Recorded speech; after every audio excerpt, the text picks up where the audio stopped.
Hola, continuando con el desarrollo del tema 8 de citoplasma y herencia, vamos a trabajar con los plásmidos y su importancia en el mejoramiento vegetal.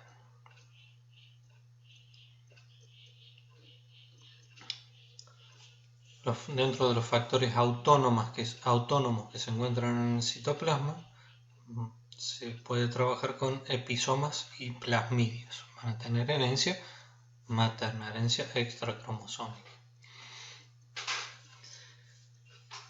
Son moléculas de ADN que viven, por eso dice viven entre comillas, en forma autónoma en el citoplasma. Son capaces de autorreplicarse y de transmitirse independientemente del nucleoide procariota, o sea, de ese cromosoma procariota o del núcleo eucariota. Son bastante comunes en los procariontes, pero son poco frecuentes en los eucariontes. Sin embargo, se los puede encontrar. Los plásmidos tienen presencia autónoma en el citoplasma del hospedante y los episomas, en cambio, pueden integrarse al ADN de la célula que hospeda. Algunos de ellos ya vamos a ver que son vectores transgénicos naturales. Tienen herencia citoplasmática similar a los ADN de cloroplasto y de mitocondria que estuvimos trabajando. Y vamos a ver algunos ejemplos. En los episomas vamos a ver el factor F, el factor sexual o de fertilidad, y el FAU lambda en Escherichia coli. En el caso de los plásmidos vamos a ver ejemplos relacionados a factores colicinógenos y factores de resistencia a antibióticos en las bacterias, los plásmidos SIM de Rhizobia, el plásmido T de Agrobacterium tumefaciens, y vamos a concluir este video hablando de los factores de androesterilidad en las plantas.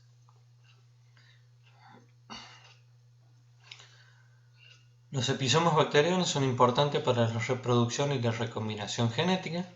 En este caso estamos viendo un esquemita donde se muestra la conjugación de las bacterias a partir de bacterias que son F positivas, o sea que contienen el episoma, que va a ser el que va a inducir a la formación del pelo sexual, del pilis, y se va a conjugar con otra bacteria que era F negativa y se va a transformar en una bacteria F positiva. Se va a contener el episoma que le permite ser fértil y formar el pilis sexual. También los episomas, ¿cómo se pueden incorporar? A partir de transducción, o sea, el ataque de un virus con ADN, a una bacteria, y ahí se incorpora el episoma. O puede suceder que se dé la transformación, o sea, una bacteria se rompe, se lisa, quedan libres en el medio trozos de esos ADN, y esos trozos de ADN pueden ingresar a otra bacteria y provocar la transformación. El episoma F entonces de Escherichia coli es un ADN circular de 25.000 bases, tiene reproducción autónoma, tiene solamente 25 genes, pero es el encargado o ayuda a la producción del pilis para la conjugación. Tiene transmisión independiente y la bacteria portadora de ese episoma F es F positiva, es donante de ADN. La bacteria que no tenga este episoma es F negativa y pasan a ser F positiva si reciben el episoma. Entonces tenemos la bacteria donante de ADN, la dadora, que contiene el factor F, produce el pilis de coagulación a una bacteria que es receptora, que es F negativa, se forma el puente de conjugación de ese pilis y las dos bacterias quedan con el episoma F. Son F+. Si ese episoma F se mantiene sin incluirse el ADN de la bacteria, va a ser una bacteria que sea fértil, que puede reproducirse, puede formar el pilis, pero en el caso de que pueda integrarse al nucleoide de la bacteria, pasan a ser F+, pero de HFR, o sea, alta frecuencia de recombinación. Cambia la frecuencia de recombinación de esa bacteria aproximadamente 1000 veces más que la bacteria que no tiene incluido el episoma. Fíjense, ahí tienen el episoma incluido en la bacteria. Entonces, ¿qué sucede? Esta bacteria va a conjugarse con mayor frecuencia, con mayor posibilidad con otras bacterias. Ese episoma F entonces puede salir del cromosoma bacteriano, inclusive puede llevarse un trozo de ese cromosoma bacteriano y provocar transferencia de genes entre bacterias. ¿Sí? Ahí se da la conjugación. Si luego esa transferencia de esos genes entre bacterias por zonas de homología con la bacteria receptora puede aparearse y puede recombinarse y formar una bacteria recombinante.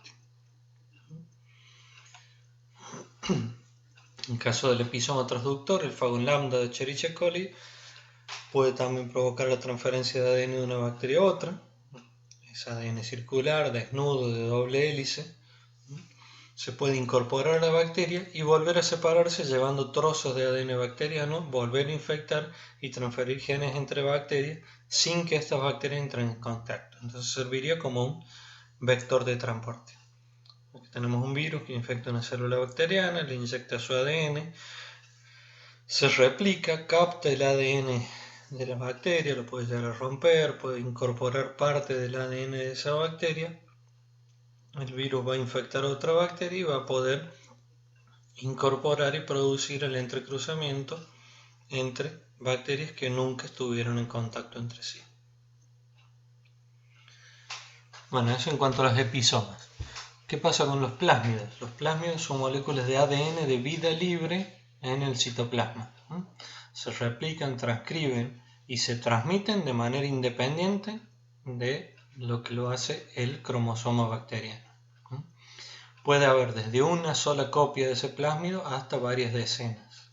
Pueden ser muy pequeños como un kilobase, o sea 1000 bases, hasta 250.000 bases, bastante más grandes. Aquí tenemos una fotomicrografía donde se observan múltiples plásmidos y donde se ve la replicación que es de tipo teta.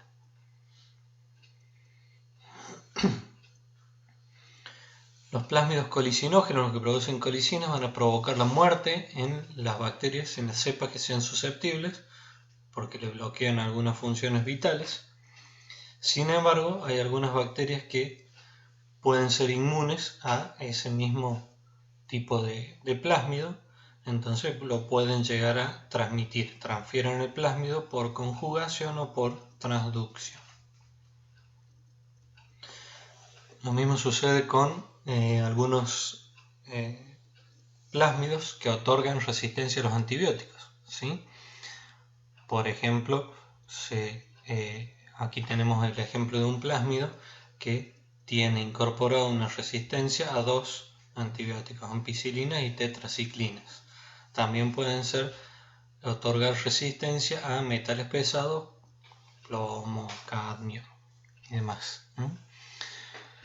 Pueden actuar como factores sexuales inductores de la coagulación o como factores de transferencia de resistencia a antibióticos y metales pesados.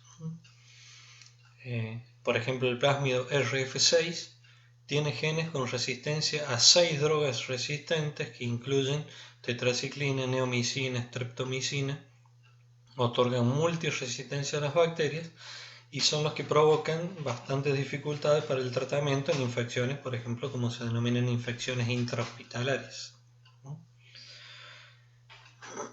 Los antibióticos contenidos en los alimentos, en los metales pesados, contribuyen a seleccionar y transmitir estos plásmidos. Los plásmidos SIM de los Rhizobium, que ustedes ya deben haberlos escuchado y van a trabajar o deben estar trabajando en microbiología, están presentes en las bacterias fijadoras de nitrógeno, se ubican en los nódulos de las raíces de las leguminosas. En la atmósfera tenemos más del 70% de nitrógeno gaseoso y bacterias de distintos géneros como Rhizobium, Bradyrhizobium, Azorhizobium son capaces de fijar ese nitrógeno, producir amonio gracias a que estos plásmidos que están contenidos en esas bacterias tienen genes específicos para provocar la nodulación, para provocar la nitrificación y la fijación de ese nitrógeno atmosférico. Pueden estar cointegrados o pueden estar ubicados en distintos plásmidos estos genes. ¿Qué tenemos entonces? Bueno, que las plantas contienen flavonoides que van a ser capaces de atraer a estas bacterias, se denomina quimiotactismo, van a activar la expresión de los genes NOT en esos plásmidos de esas bacterias. Los genes NOT entonces van a estar controlando la infección, la enucleación y la especificidad de cada hospedante, ¿sí? Hay dos categorías de genes NOT, los NOT-D, que van a estar activando a los demás NOT. Los NOT-D van a reconocer esos flavonoides y gracias a la función del NOT-D se van a activar los genes NOT-A, B y C, que son indispensables para la nodulación, son comunes a todos los rhizobium, a todos estos géneros que pueden provocar nódulos en las plantas. Y están altamente conservados entre las distintas especies. Cuando se hayan formado los nódulos, van a empezar a actuar los genes NIS, NIF y FIX, que van a codificar enzimas para la nitrificación y la fijación del nitrógeno atmosférico. Son aproximadamente un conjunto de 20 genes que están agrupados en operones que están regulados de manera conjunta. Los nitrificadores contienen o van a formar un complejo que se denomina nitrogenasa, que van a convertir el nitrógeno en amonio. Tienen proteínas regulatorias los FIX son proteínas que van a dar regulación de la fijación de ese nitrógeno. Esto muchas veces es un problema que se observa en los inoculantes a campo debido a la inestabilidad que muchas veces tienen estos plásmidos sin. Muchas veces nos preguntamos por qué falló el inoculante. Bueno, los plásmidos sin son bastante inestables dentro de estas bacterias, ¿sí? Y puede haber transposiciones entre plásmidos que hacen perder la función. Otro plásmido fundamental que es de bastante utilización, sobre todo últimamente en vegetales, ha sido el plásmido T. El plásmido T, el T viene de inducción de tumor, un ADN circular de 200.000 bases que vive en la bacteria Agrobacterium tumefaciens. La bacteria causa un tumor, la galla de la corona, aquí tienen una esquemita. La galla porque se da una proliferación celular descontrolada debido a las opinas que produce este plásmido. La región del tADN del plásmido contiene oncogenes, que son los que desarrollan el tumor, y genes para la síntesis de las opinas, que son el alimento de estas bacterias. El plásmido T funciona como un vector transgénico natural, que es dirigido por una región ubicada en el plásmido que se denomina región BIR, que es capaz de transferir ese ADN T al núcleo de la planta hospedante. Entonces, si se logra quitar ese ADN tumoral, la bacteria se vuelve inofensiva, pero transferente porque aún continúa con la región BIR. Si en lugar del tADN se logra incorporar un gen de interés, la podemos utilizar como un mecanismo para transferir ADN extraño a células vegetales y luego regenerar una planta completa. Aquí tenemos uno de los ejemplos que van a encontrar en cualquier bibliografía, la regeneración de una planta donde se le ha incorporado el gen de la luciferasa del bichito de luz, entonces la planta es capaz de dar o de florecer. Aquí tenemos el plásmido T de Agrobacterium tumefaciens, que puede actuar como vector transgénico. Tenemos el sector del ADN T, que es el que debe ser quitado, la producción de tumores, que es el que debe ser quitado, y la región BIR, que es la que da las funciones de transferencia. Si se quita ese tADN y se incorpora ahí otro gen que sea de interés, se puede insertar este plásmido a partir del Agrobacterium y lograr la transformación de la célula eucariote.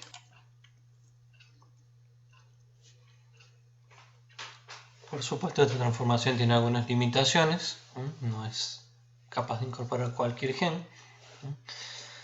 Una de las primeras limitaciones es que los protoplastos transformados hay que clonarlos, rediferenciarlos y regenerar la planta completa. Que el gen que se ha incorporado se mantenga estable por vía de reproducción sexual o de última propagación asexual en plantas que sean genéticamente modificadas. Es muy difícil identificar y aislar genes específicos para tratar de integrarlos al plásmido T. Se debe armar genotecas, o sea, la información de genes específicos previos a la transformación. Y otra de las limitaciones importantes es que no todas las plantas son infectadas por Agrobacterium tumefaciens.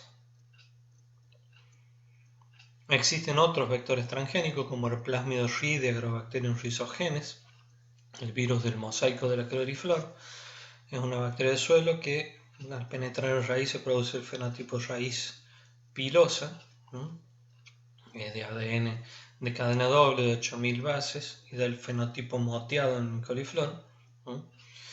También tiene un número limitado de hospedantes y se pueden insertar unos pocos nucleótidos. Por lo tanto, cualquiera sea el vector de transferencia, debe facilitar la entrada de ese ADN, la estabilización y la replicación en la célula vegetal. En los eucariotas también hay plásmidos, son menos comunes que los plásmidos de las bacterias. Algunos tienen efectos notorios, por ejemplo en levadura hay un plásmido circular de 2 micras que funciona como vector y se integra a los cromosomas nucleares. En el moho verde del pan hay otro de los plásmidos que provoca senescencia, una cepa calilo que provoca poco crecimiento y muerte. Si se cruzan la cepa calilo por normal, se da muerte con herencia de tipo materna. Es determinante de la senescencia un plásmido de 9000 bases que se inserta en el ADN mitocondrial, bloquea las funciones de la mitocondria, o sea, evita la respiración y produce la muerte. En el caso del maíz también hay plásmido. Uno de ellos muy importante es el responsable de la esterilidad masculina, o sea, la androesterilidad. Es un efecto fenotípico bastante importante en la agricultura, muy utilizado en el mejoramiento genético. Las plantas androestériles no van a producir polen funcional. ¿Y qué se observa? Hay dos plásmidos lineales, el S1 y el S2, que se ubican también en las mitocondrias y que pueden provocar la androesterilidad. Entonces, se pueden cruzar plantas que sean macho estériles por plantas que sean machos fértiles y obtener plantas macho estériles. En el próximo video vamos a trabajar un poco sobre la androesterilidad, que es un carácter que ha sido y sigue utilizándose bastante en el mejoramiento vegetal.